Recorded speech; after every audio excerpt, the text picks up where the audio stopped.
ये कहानी एक छोटे से गांव की है जो उत्तर प्रदेश के एक सुदूर इलाके में स्थित था।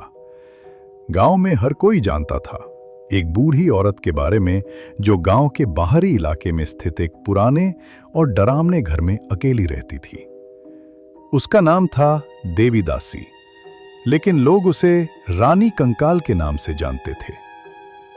उसका घर एक पुराने पीपल के पेड़ के नीचे था जो हमेशा अंधेरे में लिपटा रहता। गांव वाले कहते थे कि देवी दासी के घर से हमेशा पूजा पाठ की महक आती थी, लेकिन कोई भी उस घर के पास जाने की हिम्मत नहीं करता था। रात के अंधेरे में देवी दासी का घर और भी डरावना लगता था। लोग कहते थे कि वो हर रात शैतान की पूजा करती है और पशु बलि चढ़ाती है। लेकिन क्या आपने कभी सोचा है कि इस तरह की दहशत की शुरुआत कैसे हुई? ये घटना उस समय की है जब गांव में एक छोटे से लड़के मोहन का अपहरण हुआ। मोहन 7 साल का था और वो एक शाम अपने दोस्तों के साथ खेलते हुए अचानक गायब हो गया। उसका कोई सुराग नहीं मिला। रात के समय गांव के लोग मोहन को ढूंढने के लिए हर जगह खोज रहे थे, लेकिन उसकी कोई खबर नहीं मिली। अगली सुबह मोहन की मां कमला देवी दासी के घर के पास एक छोटा सा लावा देखी थी। उसे ये देखकर लगा जैसे वो मोहन के खून से सनी हुई हो। उसकी दिल की धड़कन तेज हो गई और वो बुरी तरह से कांप रही थी। उसने सोचा कि देवी दासी से पूछताछ करनी चाहिए, लेकिन डर की वजह से वो घर तक नहीं जा पाई। उसने जब कुछ और पड़ोसियों से देवी दासी के बारे में पूछा तो उन्होंने कहा, वो औरत शैतान के साथ काम करती है और उसके घर में जो कुछ भी होता है वो कभी नहीं सामने आता। एक हफ्ते बाद गांव में एक और घटना घटी। एक लड़की सुहानी, जो बहुत प्यारी और मासूम थी, अचानक लापता हो गई।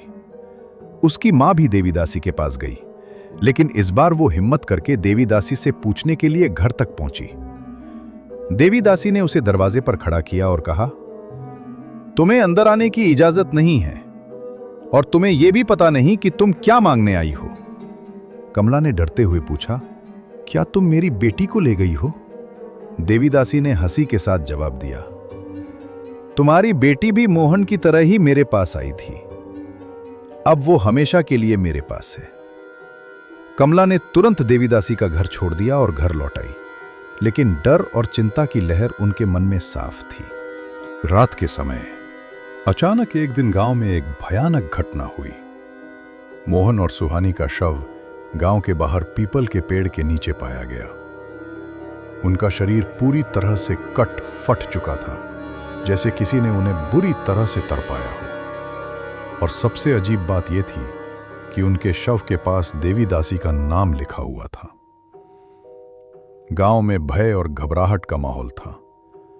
लोग देवी दासी के घर जाने का साहस नहीं करते थे। हर कोई मानने लगा था कि देवी दासी सच में शैतान से बातें करती है और वो अपने घर में कोई खौफनाक पूजा करती है। चौथी घटना। समय बीतता गया और एक दिन गांव के लोग जानने के लिए सच्चाई की तलाश में देवी दासी के घर पहुंचे। वे रात के समय चुपके से उसके घर के पास खड़े हुए और देखा कि देवी दासी अपने घर के अंदर कुछ पूजा पाठ कर रही थी। वो अग्नि के पास खड़ी थी और पास ही खून से सने बकरों और गायों के शव पड़े थे। वह बड़े अजीब तरीके से शैतान की पूजा कर रही थी। अचानक उसने महसूस किया कि कोई उसे देख रहा है।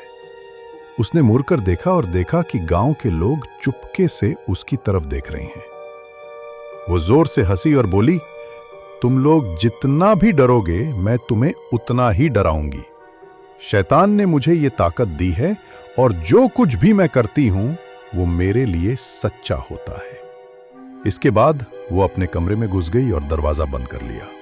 उस दिन के बाद से गांव में कोई भी देवी दासी के पास नहीं गया और धीरे धीरे उस घर की हालत और भी खौफनाक हो गई। कुछ समय बाद एक और भयावह घटना हुई।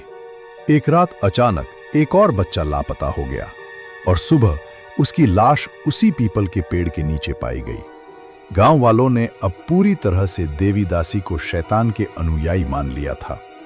उनका कहना था कि वो औरत शैतान के साथ मिलकर लोगों की बलि देती है और उसके घर से हमेशा पूजा की गंध आती है।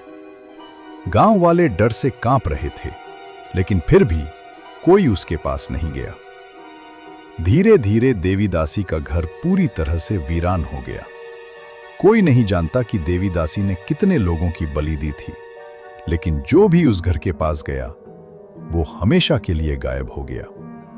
और तब से गांव में उसकी डरावनी कहानी सुनाई जाती है कि कैसे एक बूढ़ी औरत ने शैतान की मदद से इंसानों की बलि दी और अपने पागलपन की वजह से गांव में दहशत फैलाई। आज भी वह घर खड़ा है, लेकिन कोई भी उसके पास जाने की हिम्मत नहीं करता और गांव वाले कहते हैं उसके घर से आज भी पूजा पाठ की महक आती है और हम कभी नहीं जान सकते कि वो औरत अब कहाँ है।